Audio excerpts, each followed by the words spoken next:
What's up, guys? Spencer Bullen here. Some of you might know me as a professional dirt bike racer, and some of you guys are going to know me from C-Boys TV. Where should we start, I guess? The past year, I've kind of made the switch from racing full-time to filming with C-Boys TV. So, been a busy year filming YouTube videos. Been down in Minnesota a lot, and yeah, we're back home in Canada right now, taking a little time off. If you might not have seen it, in one of the last videos, I got hurt and had probably one of the biggest injuries of my career, which is crazy to say, racing pro dirt bikes since I was 4. I've been riding dirt bikes since I was 4 and haven't had any major injuries, but had kind of my first one. So just want to give a breakdown on some of my past injuries and this most recent one, and kind of how the therapy's going and how I'm recovering from it and how it might change my life for good. So growing up, dirt biking, got a bike when I was 3, started racing when I was 4.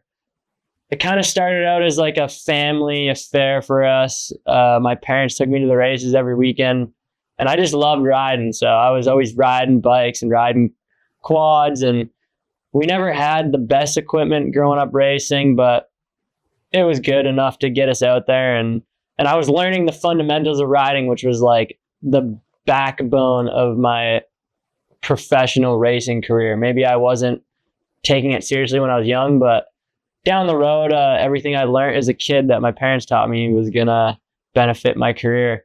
Racing was a huge part in my life, kind of from literally since I was 4 till really started taking it serious when I turned 16 and got my license. I was racing moto at a young age and had some friends get injuries, so my parents switched me over to enduro. And then that's kind of where I learned about enduro cross and hard enduro. Right around when I was 16, I got my license and started taking myself riding, and that was kind of just taking up all my time. I was riding on the weekends and riding after school and pretty much just riding every chance I could get. My parents were kind of on the fence about me doing racing as a career, so I just wanted to give it a shot. They took me down to Arizona. I did some training down in Arizona, and then I went to my first endurocross race. It's been a crazy 7 years racing for some KTM teams, racing for Gas in the USA. Been bouncing around, raced multiple series, raced Works, AMA hard enduros, tons of Red Bull events, got some podiums at some events, but were cool. Got a podium at some Red Bull events, which was cool. Got the opportunity to race an electric series the past 2 years. So kind of stepped out of racing the mainstream enduro cross and hard enduro. Went to Europe the last 2 years racing. Got to go to a Formula E event, jump over a Formula E car, got an article in Forbes magazine, which was insane. So kind of like the past 5 years, I was using my racing career to start racing vlogs. So I started filming racing vlogs, and yeah, got introduced to C-Boys and kind of just found a good slot with them where we were filming and I could do some races here and there. And then, yeah, this year I kind of stepped away from racing and been spending the whole year with them filming videos. So a different turn in my career. I'd never expected to quit dirt bike racing to film YouTube videos, but the career path that I'm on with the filming the YouTube videos is kind of transitioned into something that I've like always wanted to do. So I didn't think that personally it was ever my dream because I didn't know that it was possible. But I mean, when you're working with a crew like that, literally the possibilities are endless. I mean, you just got to think of the idea and we can make it happen. So super cool. Got to do some really cool things the past year that I've been wanting to do for a long time and haven't been able to do racing. So we went and off-roaded some Harleys, which I always thought would be a cool thing to do. And just like small little ideas that, I mean, a racer can't do on their own. takes so much to go and film a YouTube video. You got to have guys there to help you do it, and you got to have the filmers and the editors, and you got to have the resources to make it happen. It's not an easy thing to do. So been filming some cool stuff. Got a backflip a dirt bike, which I've always dreamed of doing, and I still dream of doing more. I just little halt in the program with my past injury here.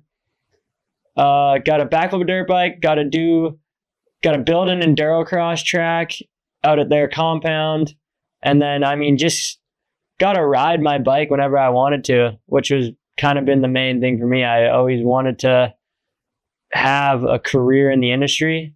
Maybe that was racing, maybe that was working for a company. But so the gist of it is, yeah, it's been kind of one of the coolest things I've gotten to do in my whole career. I've done a bunch of crazy racing stuff, and now I get to ride my bike for fun, and I don't have to worry about results, and I don't have to worry about finding sponsors and the whole program to go to a race. It takes a lot to be a pro racer, training full time, and I can kind of run a bit of a more laid back schedule. It's not really that much more laid back because we're filming almost every day, and there's always stuff that needs to get done. So it's super busy, but yeah, I'm loving it and having a blast doing it.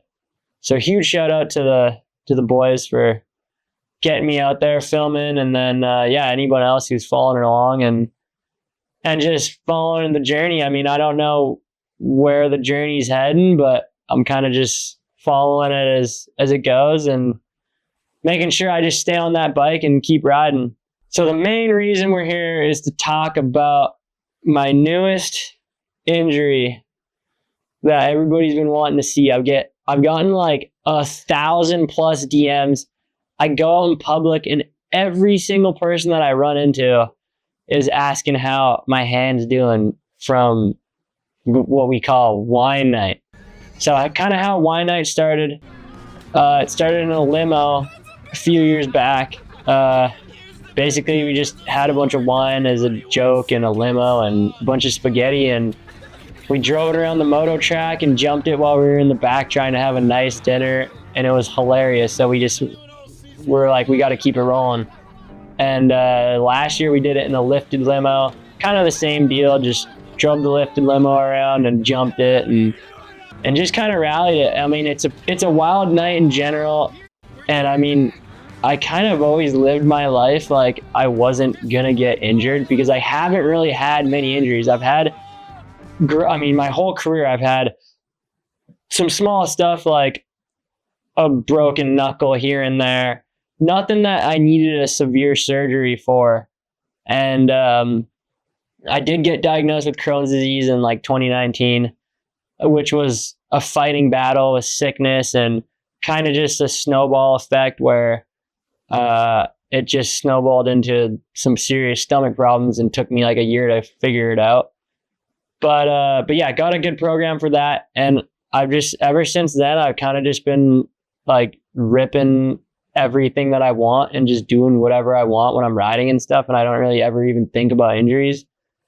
And yeah, we were just filming a video in Ryan's house, and yeah, we were just goofing off. It was actually hilarious and so fun for us in the time. Like, we were just literally demolitioning a house, but there was spaghetti and wine, and I was wearing high heels, which was probably the worst part about all of it. And I brought my bike inside. I was going to do a burnout. Did a burnout. It was whatever, we were just filming, being goofs and trying to make funny content. And yeah, I did the burnout, jumped off my bike, and I was going to walk out to get out of the house because it was kind of like winding down. We were kind of getting over it. We were already been doing it for like 45 minutes. We were covered in Parmesan cheese, covered in tomato sauce, and just covered in spaghetti. So we were a mess. And I went to walk out of the house, and the windows were smashed out. And I was walking beside the window and just kind of took a step in the high heels and slipped on the hardwood and put my hand out to catch the wall and ended up putting my wrist through the window and cutting straight across right where the main artery is. So I ended up cutting 8 tendons across the front of my wrist, and then cutting the median nerve. So basically what that means is so my hand basically fell open like this, and I couldn't move it because the tendons were all cut. And then what the median nerve does is it is the feeling for your middle finger, your pointer finger, and your thumb. So right now as we speak, we're 3 weeks out from surgery, and I have no feeling in my pointer finger, my middle finger, or my thumb. And yeah, I've been doing therapy. We're hitting the hyperbaric chamber a couple hours a day, doing red light therapy, and I'm on some other stuff and medications to help speed up recovery. But we're at 3 weeks. We got some limited mobility that I've been working on, so got that much, and then obviously can move my fingers slightly. I can't make a fist yet. They just feel like they're just numb. Like I literally can't feel them. It's like it was kind of just like a major axe in the program for me. I had just finished having like one of the best years ever, honestly. I mean, we filmed some crazy stuff. It's like stuff that I had never even dreamed of filming, and it was so fun. Got a film with Red Bull, filmed a Red Bull video, which was insane. I'd never dreamed of even doing that because I didn't think it was going to be a possibility. Got to do that, which was cool. And yeah, major acts in the program. And I've just been kind of trying to figure out what the next steps are for me. I mean, obviously I'm doing the therapy and stuff to get it back. Plan is to ride again. The doctors are saying it's like 3 to 5 months for the tendons, and then they're saying it could be 3 years till I get feeling back. But it's kind of a hard thing. You know, I'm left-handed, so I've been learning how to live with one hand. It has been extremely tough. I'm doing everything with my right hand, and it's extremely hard. I always took it for granted how nice it is to just be able to write your name, or maybe just eat using a fork. Like I can't use a fork properly with my right hand. I can't brush my teeth properly. I mean, even just getting dressed in the morning with one hand, my whole life has just been changed from doing all this fun stuff every single day to now I'm just sitting around and waiting for my body to heal so I can hopefully even just see if I could ride again, or see if I can be able to get it back enough to get back out there, and, you know, keep filming and hitting races here and there and doing fun stuff with my buddies, and yeah, just honestly just living life. Like living life with one hand sucks, and I'm sure there's so many of you guys watching that are going through stuff, and the support has been insane. I've had so much support of people reaching out to me, and yeah, I mean, if you're going through something, I hope you get it sorted out. And yeah, I mean, there's always light at the end of the tunnel. I've been super fortunate that I've got people messaging me and sending all those nice messages, because I know there's maybe people out there that doesn't maybe have somebody saying, hey, you know, I mean, you're going to get better, and hey, like, I hope you're doing all right, and checking in. So just, yeah, life is short, and I think you guys just, if you're listening, and don't let others stop you from doing what you love, and follow your dreams, ride dirt bikes if that's what you love to do. And yeah, just don't take small things for granted, because one day you're filming and riding dirt bikes, and the next day you can't feel your hand. So anything can kind of happen, and I don't think that people should let that scare them away from doing what they love. But yeah, go chase your dreams and be safe. Don't do stupid things that could get you hurt, but have fun along the way. Just want to give a huge shout out to everybody following along and kind of following the journey. Shout out to the people that are out there recovering. Hope you guys get better. And yeah, we're kind of all in this thing together. So stay safe out there. Thanks for watching, and yeah, we'll see you guys when we see ya. I'll see ya when I'm looking at ya. Let me do that.